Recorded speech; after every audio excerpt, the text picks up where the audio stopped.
윤석열! 윤석열! 윤석열! 윤석열! 윤석열!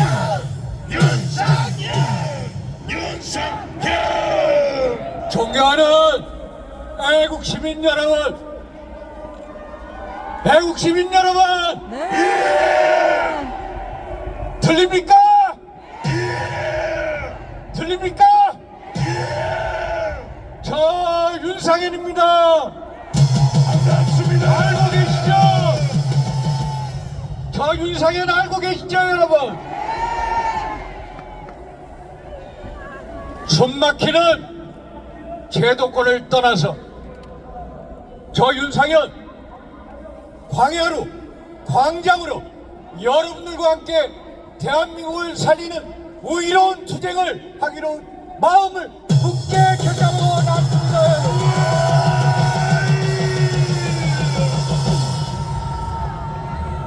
성경 속에 죽으면 죽으리라 라는 에스더 왕후의 결기를 가지고 애국시민 여러분들과 함께 대한민국 체제를 살리는 성스러운 전쟁을 수행하러 나왔습니다. 여러분,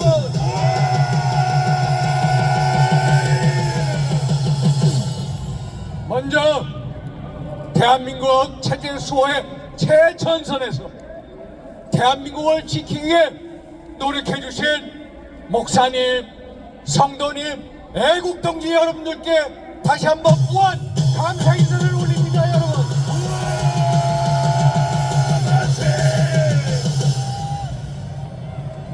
우선 저 윤상현 사죄 인사부터 올리겠습니다.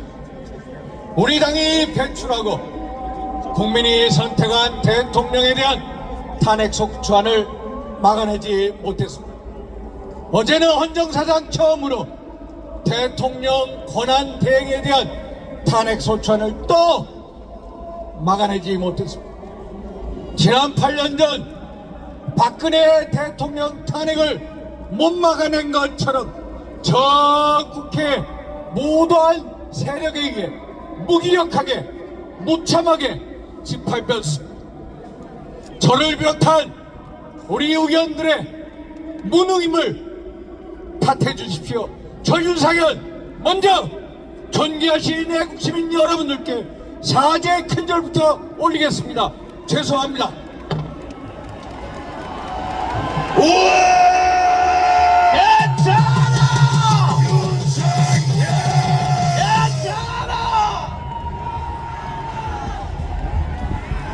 저희들이 대통령 탄핵을 반대하는 이유는 명확합니다. 그것이야말로 대한민국 체제 탄핵이요, 대한민국 미래 탄핵이요, 그리고 대한민국 후손들을 탄핵하는 것이요, 그리고 대한민국에는 이름 내자를 탄핵하는 것이기 때문입니다. 맞습니까, 여러분? 맞습니다. 지난 8년 전 우리가 무기력하게 박근혜 대통령을 탄핵당하고 도대체 어떤 나라, 어떤 세상을 보았습니까? 탄핵 이후에 들어선 문재인 정부 5년간 이 나라가, 이 세상이 어떻게 굴러갔습니까? 여러분 잘 아시지 않습니까? 두 번 다시 그런 세상을 보고 싶으십니까? 아니죠. 아니죠, 여러분. 한마디로 문재인 정부 5년 동안 대한민국의 정치, 경제, 외교, 안보 전부 다 황폐화되었습니다. 대한민국의 가치와 근간을 송두리째 무너뜨려버렸습니다. 정치는 한마디로 독재화됐습니다. 입법, 사법, 행정, 위에 청와대, 건국부가 있어서 모든 것을 일사천리로 마음대로 했습니다. 제가 있는 국회 현장에서도 각종 악법을 마음대로 통과시켰고, 심지어 연동형 비례대표제라는 전혀 듣도 보지도 못한 선거법을 일방으로 헌정사상 처음으로 통과시켰던 문재인 정부였습니다. 알고 계시죠, 여러분? 경제는 어땠습니까? 일자리 대통령을 자처했습니다만 양질의 일자리는 줄어들었습니다. 최저임금을 급속히 인상시켜갔습니다. 자영업자가 몰락하기 시작했습니다. 그리고 못 사는 사람들을 더 못 사게 만들었습니다. 안 그렇습니까 여러분? 서울의 아파트 가격 얼마나 올랐습니까? 부동산 시장이 폭등했습니다. 우리의 젊은이들이 서울을 오히려 등지고 다 지방으로 내몰리게 했습니다. 그리고 가계부채 1800조, 그리고 국가채무 1000조, 한마디로 대한민국 빚 전성시대를 만들지 않았습니까 여러분? 대한민국 외교 안보 어땠습니까? 한국과 미국 관계, 한국과 일본 관계, 정말로 상상을 넘어선 최악의 관계로 만들었습니다. 한국과 중국 관계, 러시아 관계를 보면은 정말로 헌정사상 이렇게 비굴한 굴욕적인 외교를 한 적이 없습니다. 2017년 12월 문재인 대통령이 중국을 국민 방문했습니다. 10기 11기 듣는데 10기 11기를 대접받아야 되는 딱 두세 끼만 접대를 받았습니다. 그런데도 중국에 가가지고 중국은 높은 산봉우리요, 대한민국은 작은 나라라고 우리를 비하시켰습니다. 2019년 여름 러시아의 정찰기가 대한민국 역사상 처음으로 독도 영공을 침범했습니다. 7분이나 침범했습니다. 그런데 제대로 항의도 못했습니다. 여러분, 남북관계는 어땠습니까? 2018년 4월 27일 김정은과 만나서 판문점 선언이라 해서 한반도에 완전한 비핵화를 약속했습니다. 여러분, 트럼프 대통령 일기 때 백악관 국가안보보좌관을 지낸 존 볼턴이 회고록에서 이런 얘기를 합니다. 문재인, 김정은 두 사람이 만나서 구두로 비핵화를 1, 2년 안으로 끝내겠다고 얘기했어요. 우리 국민들한테는 알리지도 않았습니다. 그런데 문재인 정부 5년 동안 한반도의 완전한 비핵화 완전히 물 건너가고 북한의 핵무장화 무려 80여 기의 핵무기를 가진 핵강성대국을 만들었습니다. 알고 계시죠 여러분? 여러분, 그런데도 국제사회에서 김정은의 수석대변인이냐 대북제재 해제를 주장하고 다녔습니다. 이게 말이 됩니까 여러분? 말이 안 됩니다. 말이 안 되죠 여러분? 김여정이 대북 전단을 금지해라 하니까 3시간 만에 문재인 정부 통일부가 대북 전단 금지법을 발표했습니다. 그리고 북한에서 어민들이 탈출해서 우리나라에 귀환을 했습니다만 인신공양을 하듯이 북한 당국에다가 쫓아 인계를 해버린 정말로 반인권적, 반민주적, 반헌법적, 반국가적 세력, 그게 문재인 정부 5년 동안의 모습이었습니다. 여러분 알고 계시죠 여러분?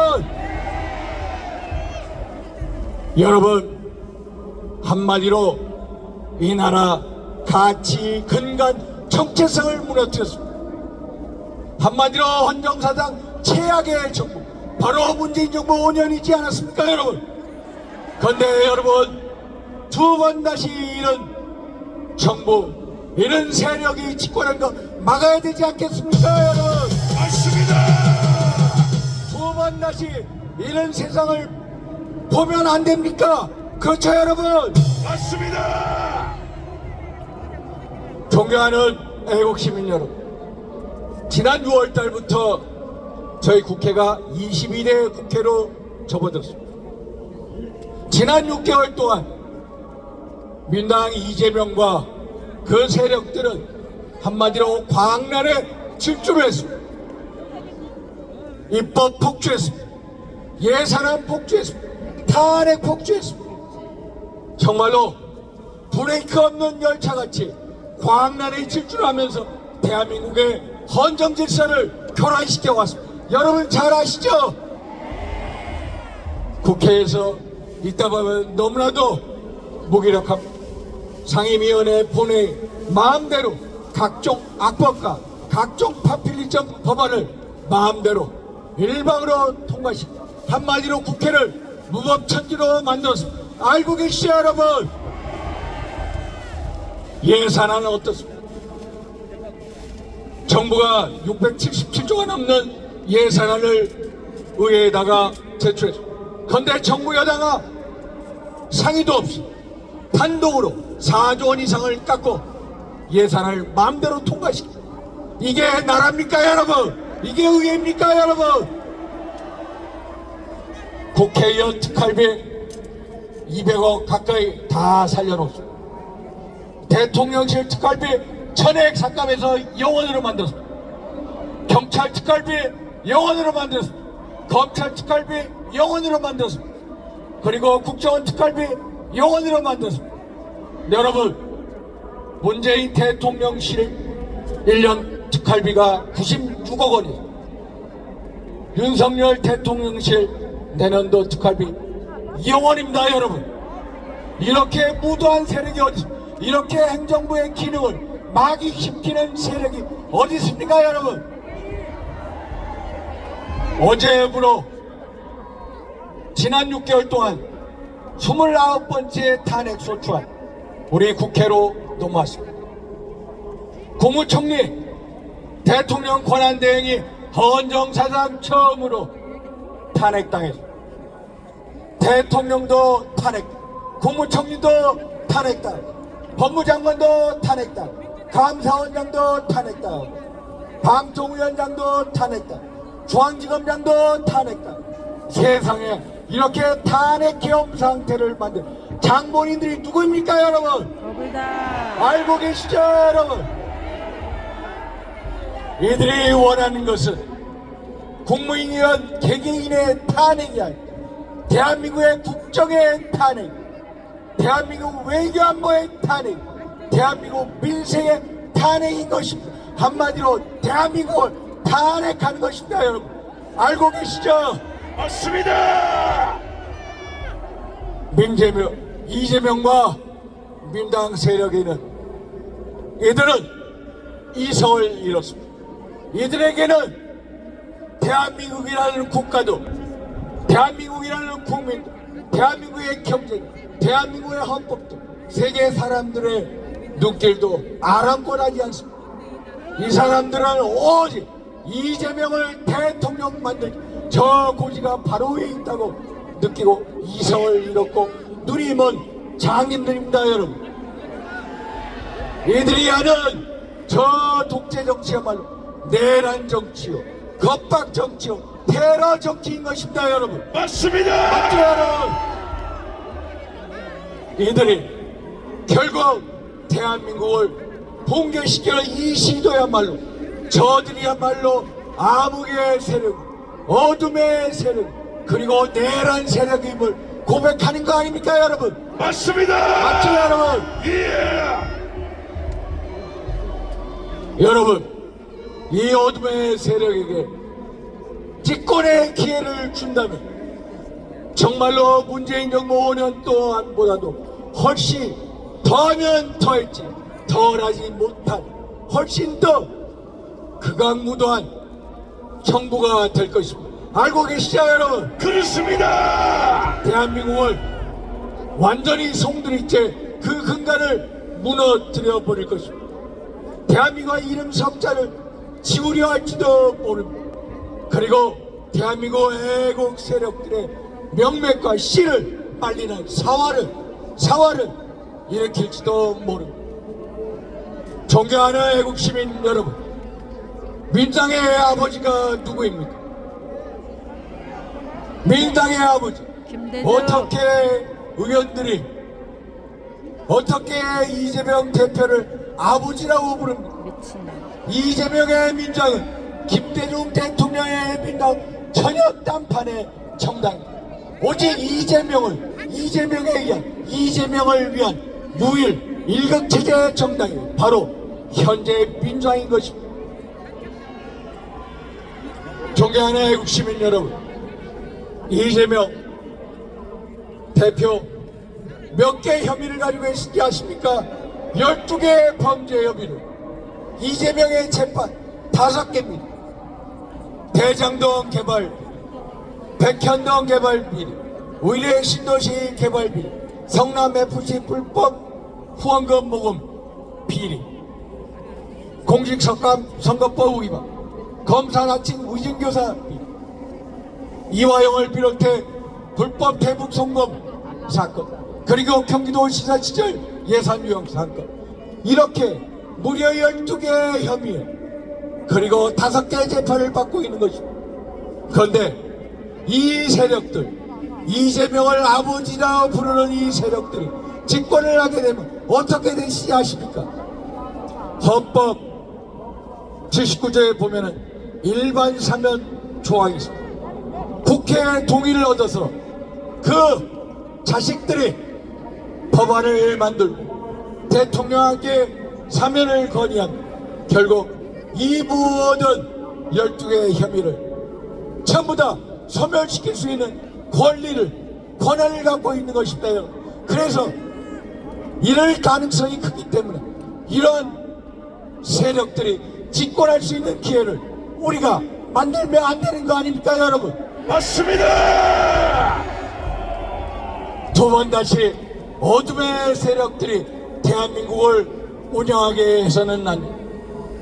두 번 다시 어둠의 세력들이 대한민국에 활기치게 해서는 안 됩니다. 맞습니다. 그래서 저 윤상현 대한민국 애국 시민 여러분들과 함께 주사가 돼서 앞장서서 같이 함께 하겠습니다, 여러분.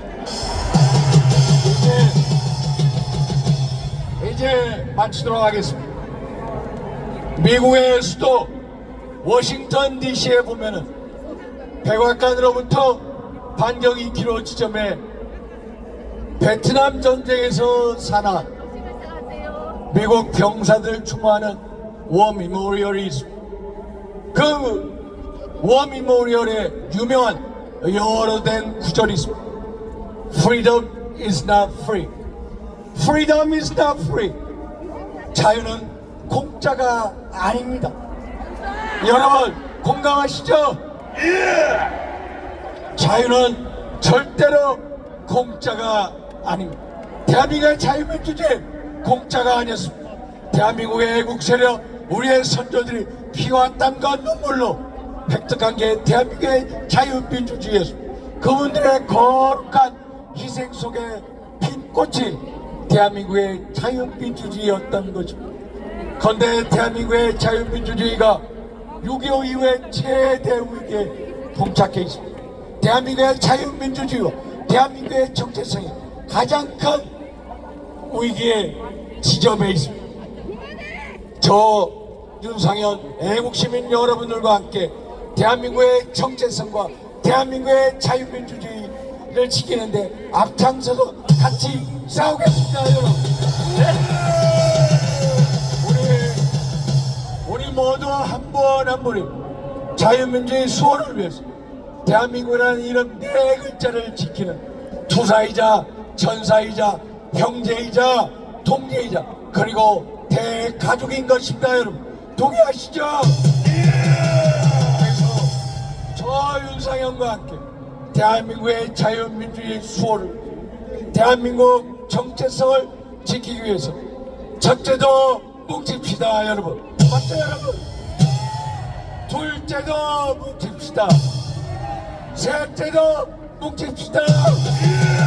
저 윤상현 여러분들과 함께 끝까지 뭉쳐서 대한민국을 반드시 지켜내